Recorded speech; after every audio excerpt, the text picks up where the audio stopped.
is up, beautiful souls? Tonight, I want to talk about a subject, and I'm really just winging it. And I claim to be no expert. In fact, I could probably use some brushing up myself. But that is in regards to our children. And I do believe it's a very, very important conversation to have. Now, I have one. He's a teenager. And speaking with other parents or caregivers, there's one thing we know for sure. Each child requires a different approach and a different understanding than the other. There's no one rule fits them all, right? That's because they're as unique and diverse as we are. When I was in meditation today, Spirit comes in and says, they're nothing more than souls, like the rest of us, trying to navigate this earthly expression. However, one thing we know is that the way we help connect with our children, because connection is very important. Humans are built for connection. And as our evolution continues to roll out every year, our generations continue to roll out a little bit different every year. And while we have every ability to connect, we know that we are beginning to slowly disconnect. Now, I'm not saying this is right or wrong. I'm just advocating that there's a true need for us to learn how to engage and to connect, especially that to our children. They are our future. Now, how do you do that, though, when they are in their own little world, or else they don't have their prefrontal cortex fully developed, right? The part of the brain that thinks rationally. They're defiant. They've got all these hormones raging. How do we do that? Well, one, we've got to actually talk to them. There's one thing I've learned about humans. We all have this deeper rooted desire, one, to be heard, to be validated, aka understood, and to be believed in. And if our children have shut down on us, it's because they probably don't feel heard, validated, or believed in, maybe. Hell, I remember as a teenager, I remember telling my father, "You do not understand. You do not grasp it." And my poor father was looking at me like, oh my God. But the truth is that maybe to a certain degree, he wasn't. Nobody was going to understand that better than myself, right? It doesn't matter what age we're in.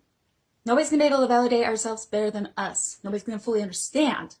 However, I don't care what age you are. To be heard, to be understood, and to be believed in is just as core to that of our younger generations.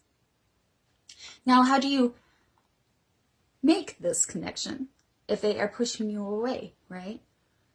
If you don't understand, and mom, dad, you don't get it, or grandma, grandpa, you don't get it, leave me alone, or else they're defiant in their own little way.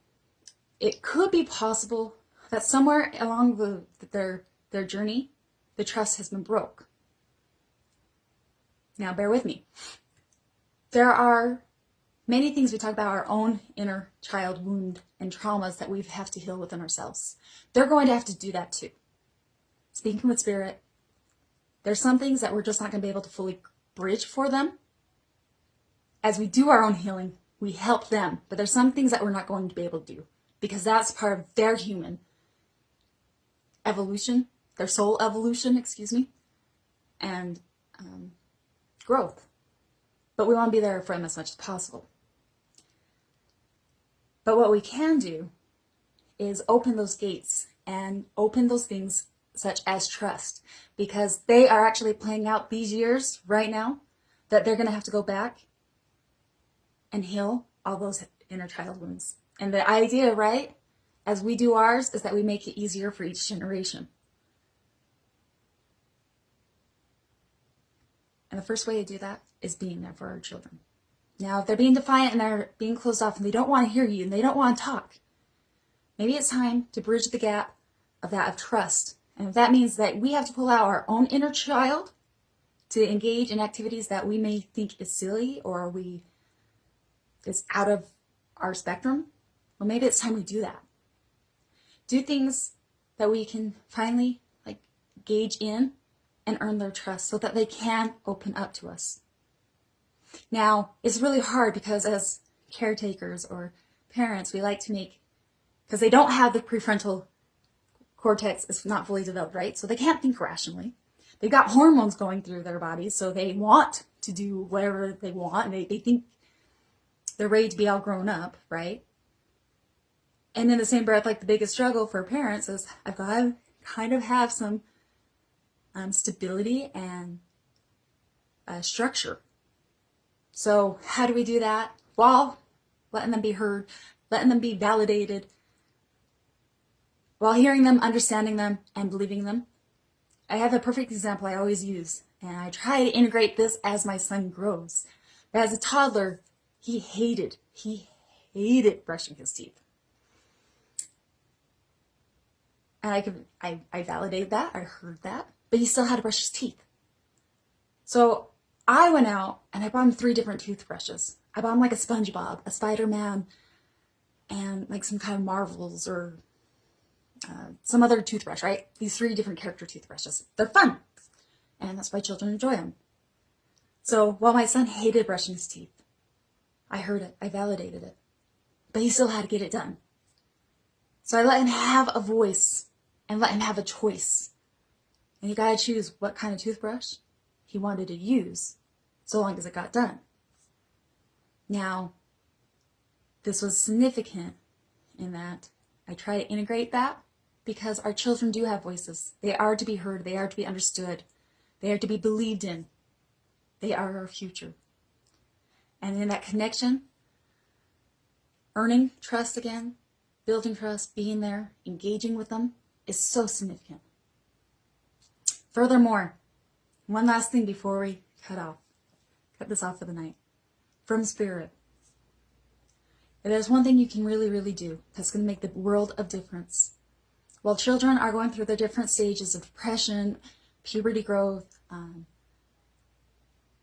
trying to fit in through a social norm or the cliques, there's so many parallels that go into being a child nowadays and growing up. And it's rough, guys. It is rough. Love them through it. Love them through their defiance. These are words from Spirit. Love them through their defiance. Love them through their tantrums. Love them through their anger. Love them in their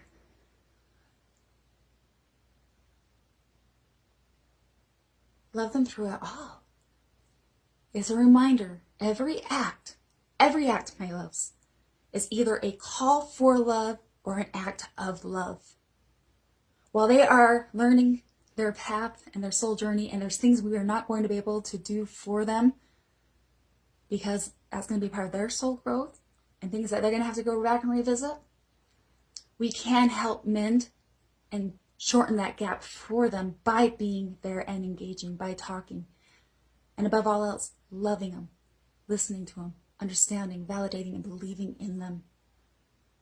It's okay to make mistakes. Hell, we've all done it. In fact, I'm hearing, encourage them to make mistakes. It's the indicator of trying. Let's encourage our children to make mistakes, to evolve, and to push the boundaries of their own limits so they know that there is no limit. I have so much love for you guys.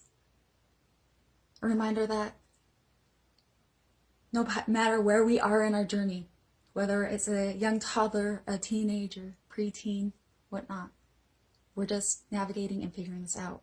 And we're doing it all together. And coming back to that soul root of connection and love. Love them through it all. All. Love them all. Love them through all of it. I hope this helps. If anything, a reminder to come back to our roots, to start engaging with our children and finding ways we can come closer and connect. Find ways that they can feel safe to express what lights them up. We all need a safe spot. Our caregivers should be, hopefully, the first spot to go to. And I know that is difficult. As always, I wish nothing but best of love and light. And namaste. Until next time, guys. Mwah.